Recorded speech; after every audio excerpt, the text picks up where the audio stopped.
Hey my people, welcome to yet another video. അപ്പോൾ ഈ ഒരു ക്ലിപ്പ് ഞാൻ ഓൾറെഡി അപ്ലോഡ് ചെയ്തിട്ടുണ്ടായിരുന്നു മിനിഞ്ഞാന്ന്. അപ്പോൾ അതിൽ കണ്ടവർക്ക് അറിയാൻ പറ്റും ഞങ്ങൾ ഇപ്പോൾ എങ്ങോട്ടാണ് പോകുന്നത് എന്നുള്ളത്. ഞാൻ കാണാത്തവർക്കായിട്ട് പറയാം കേട്ടോ. ഞാനിപ്പോൾ പോകുന്നത് കളിയാട്ടക്കാവിലേക്കാണ്. അപ്പോൾ കണ്ടോ, നമ്മൾ അവിടെ എത്തി. അവിടെ ഞാൻ ആദ്യമായിട്ടാണ് കേട്ടോ പോകുന്നത്. അപ്പോഴാണ് അറിയുന്നത് ഇത് സീസണിൽ ഈ ഒരു അമ്പലം തുറക്കുള്ളൂ എന്നുള്ളത്. അപ്പോൾ ഞാൻ ഭയങ്കര ഡിസപ്പോയിൻറ്റഡ് ആയിട്ട് തിരിച്ചു പോരുന്നൊരു വീഡിയോ മാത്രമേ ഞാൻ ഇട്ടിട്ടുണ്ടായിരുന്നുള്ളൂ. പക്ഷേ എന്തോ ഒരു ദേവിയുടെ അനുഗ്രഹത്താൽ എനിക്ക് വൈകിട്ടും അവിടേക്ക് എത്താൻ പറ്റിയിട്ടോ. കാരണം പെട്ടെന്നൊന്നും എന്താ പറയുക, അങ്ങോട്ട് എത്തിപ്പെടാൻ പറ്റില്ല. അമ്മേൻ്റെ അനുഗ്രഹം വേണം, അത് എന്നാൽ മാത്രമേ നമുക്ക് കാണാൻ പറ്റുള്ളൂ. കാരണം ഇത് ആ ഒരു സീസണിൽ മാത്രമേ തുറക്കുള്ളൂ എന്നാണ് അവിടെ നിന്ന് പറഞ്ഞു തന്നത്. അപ്പോൾ അവിടെ നിന്ന് നമ്മളിങ്ങനെ ചുറ്റുമൊക്കെ നോക്കി ആരും കണ്ടില്ല കേട്ടോ. അപ്പോൾ കൗണ്ടറിൽ ഇരിക്കുന്ന കുറച്ച് ഏജ്ഡ് ആയിട്ടുള്ള ഒരു അപ്പൂപ്പനാണ് പറഞ്ഞത് വൈകിട്ട് തുറക്കും, ഉത്സവത്തിൻ്റെ സ്റ്റാർട്ടിങ് ഇന്ന് മുതലാണ് എന്ന് പറഞ്ഞു. അങ്ങനെ കണ്ടോ, എൻ്റെ മുഖം ഫുള്ള് ചിരിച്ചുകൊണ്ടാണ് ഞാൻ അങ്ങോട്ട് പോകുന്നത്. അപ്പോൾ അവിടെ ചെന്നപ്പോൾ ഒരു കുഞ്ഞി പശുക്കുട്ടീനെ ഇങ്ങനെ മാലയൊക്കെ ഇടിയിച്ചിട്ട് നടയുടെ മുന്നിലേക്കൊക്കെ കൊണ്ടുവരുന്നുണ്ട് കേട്ടോ. അപ്പോൾ കുറേ കുഞ്ഞു മക്കളൊക്കെ ഉണ്ടായിരുന്നു, അടിപൊളിയായിരുന്നു കാണാൻ, അവരെ കുറുമ്പൊക്കെ കാണാൻ. അങ്ങനെ പടക്കമൊക്കെ പൊട്ടിച്ചു, കാരണം നട തുറക്കുകയാണ് അന്ന്. അപ്പോൾ കളിയാട്ടം തുടങ്ങുകയാണേ. നമ്മളിവിടെ ഫസ്റ്റ് ടൈമാണ്, കാരണം അപ്പോൾ എനിക്കിതിൻ്റെ കൂടുതൽ ഐതിഹ്യങ്ങൾ പറഞ്ഞുതരാൻ എനിക്കറിയില്ല. അപ്പോൾ നമ്മളിപ്പോൾ ഇവിടെ എന്തിനാണ് വന്നത് എന്നുള്ളത് നിങ്ങൾക്ക് ഷോർട്സ് കണ്ടാൽ മനസ്സിലാവും കേട്ടോ, ഞാൻ ഡിസ്ക്രിപ്ഷനിൽ കൊടുക്കാം. അപ്പോൾ ഇവിടെ വന്നു, കുറേ കുട്ടികളൊക്കെ ഇങ്ങനത്തെ ഈ ബലൂണും ഹൈഡ്രജൻ ബലൂണും സാധനങ്ങളൊക്കെ ആയിട്ട് ഉത്സവം സ്റ്റാർട്ടിങ് അല്ലേ, അപ്പോൾ കുറേ പടക്കങ്ങളൊക്കെ പൊട്ടുന്നതുണ്ടായിരുന്നു. പിന്നെ നമുക്ക് അവിടുന്ന് ഈ കടല പുഴുങ്ങിയതും നമുക്ക് നല്ല പാൽച്ചായയൊക്കെ കുടിച്ചു. അങ്ങനെ കുറച്ച് നേരം കൂടി അവിടെയൊക്കെ നിന്ന്, അവിടെ എന്തൊക്കെയോ പ്രോഗ്രാംസ് ഒക്കെ ഉണ്ട് കേട്ടോ. തിരിച്ച് പെട്ടെന്ന് വരാൻ കഴിയില്ല, എല്ലാവരും പറയുന്നുണ്ട്. വണ്ടിയൊക്കെ ആയിട്ട് വന്ന ആൾക്കാർ ഭയങ്കര കുറേ നേരം ബ്ലോക്ക് ഉണ്ടാവും എന്നൊക്കെ പറഞ്ഞു. അപ്പോൾ കറക്റ്റ് പറഞ്ഞ പോലെ തന്നെ റോട്ടിലേക്ക് ഭയങ്കര ബ്ലോക്ക് ഉണ്ടായിരുന്നു.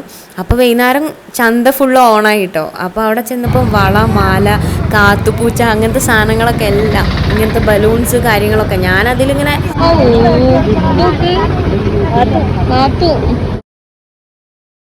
എന്താണെന്നറിയില്ല, ഇത്ര പ്രായമായിട്ടും ഇതൊക്കെ കാണുമ്പോൾ വീണ്ടും അതിലേക്കൊരു സൈഡ് വലിവും ചായവുമാണ്. എനിക്കറിയില്ല എന്താണെന്നുള്ളത്. അമ്മ പറഞ്ഞു, നീ ഒന്നിൽ ഇത്ര വലിയ പോകത്തല്ലടി, നിർത്തിക്കൂടെ ഇത് എന്ന് വെച്ചു.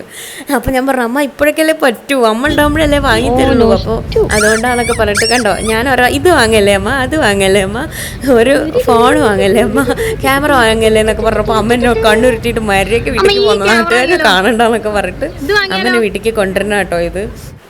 അപ്പോൾ ഇതേമാതിരി കുറച്ചുകൂടി നേരം ഇങ്ങനെ തിരിഞ്ഞു കളിച്ച് നടന്ന് നമ്മളെ കൂടെ ഒരു വേറെ ഫാമിലി ഉണ്ടായിരുന്നു കേട്ടോ. അവരുടെ അടുത്ത് ഒരു കുഞ്ഞു വാവുണ്ട്. അപ്പോൾ അവന് വേണ്ടിയിട്ടുള്ള സാധനങ്ങളൊക്കെ അവർ വാങ്ങി. പിന്നെ കിച്ചൻ്റെ സാധനങ്ങളിലായപ്പോഴേക്കും എൻ്റെ അമ്മ മറ്റേ CID മൂസയിലെ ബിന്ദു പണിക്കര അവസ്ഥയായി. എൻ്റെ അമ്മ ആൻറ്റിയും കുറേ സാധനങ്ങൾ, അത് വേണം, ഇത് വേണം, മറ്റേത് വേണം എന്നൊക്കെ പറഞ്ഞിട്ട് കുറേ നോക്കിയിട്ട് ലാസ്റ്റ് എൻ്റെ അമ്മ വാങ്ങിയത് ഒരു കണക്ടറാണ്. അതാണ് എൻ്റെ അമ്മയുടെ കാര്യം. അമ്മ പക്ഷേ കണക്ടർ അത്യാവശ്യമായിരുന്നു കേട്ടോ. നമുക്കിപ്പോൾ വണ്ടി കഴുകാനാണെങ്കിലും ഇവിടെ എന്തെങ്കിലുമൊക്കെ നനയ്ക്കാനാണെങ്കിലൊക്കെ നമുക്ക് കണക്ടർ ഉണ്ടാവില്ല. നമ്മളിങ്ങനെ പൈപ്പ് വലിക്കുമ്പോൾ ഒക്കെ പൊട്ടു കേട്ടോ പെട്ടെന്ന്. അതുകൊണ്ട് അമ്മ എപ്പോഴും പറയാം നമുക്കൊരു കണക്ടർ വാങ്ങണം, നമ്മളത് ഉണ്ടായിരുന്നു, എവിടെ പോയി. അങ്ങനെ ഞാൻ കുറച്ച് നേരം ക്ലിപ്സൊക്കെ എവിടെ ഉള്ളതെന്നൊക്കെ ചോദിച്ച് അവിടെ അങ്ങനെ കുറച്ച് നേരം ക്ലിപ്പൊക്കെ നോക്കിയിരുന്നു. പക്ഷെ ഞാൻ ഒന്നും വാങ്ങിയില്ല കേട്ടോ. ഞാൻ അതിൻ്റെ ഭംഗിയൊക്കെ നോക്കി ആസ്വദിച്ച് ഇങ്ങനെ നിൽക്കുക. അപ്പോൾ കണ്ടോ, ലാസ്റ്റ് കണ്ടോ, ഇതാണ് കണക്ടർ, എൻ്റെ അമ്മയ്ക്ക് കിട്ടിയത് മാത്രം. അപ്പോൾ ഞങ്ങളതൊക്കെ വാങ്ങി. കണ്ടോ, എൻ്റെ മുഖം കണ്ടോ, വല്ലാത്ത കഷ്ടം, എൻ്റെ അമ്മയുടെ ഒരു അവസ്ഥ എന്നാണ് ഞാൻ വിചാരിക്കുന്നത്. പിന്നെ എനിക്ക് ഭയങ്കര ഒരു അടിപൊളിയായിട്ട് തോന്നിയിട്ടു. അവിടെ കണ്ടോ, ആ ടേബിളിൻ്റെ മുകളിൽ ഒരു കുഞ്ഞുമോൻ കിടന്നിട്ട് അവൻ എല്ലാവരെയും വിളിച്ചിട്ട് കൊട കച്ചവടം കേട്ടോ, അവൻ്റെ അച്ഛൻ്റെ കൂടെ വന്നിട്ട്. പക്ഷെ നല്ല രസമുണ്ടായിരുന്നു. എന്നിട്ട് ഞാൻ അവനൊക്കെ കുറേ വീഡിയോയിൽ ഉൾപ്പെടുത്തട്ടെ എന്നൊക്കെ ചോദിച്ചു അവൻ്റെ. പക്ഷെ അവൻ ഇങ്ങനെ ഭയങ്കര ഷൈ ആയതുകൊണ്ട് ഞാൻ പിന്നെ വേണ്ട വിചാരിച്ചു കേട്ടോ.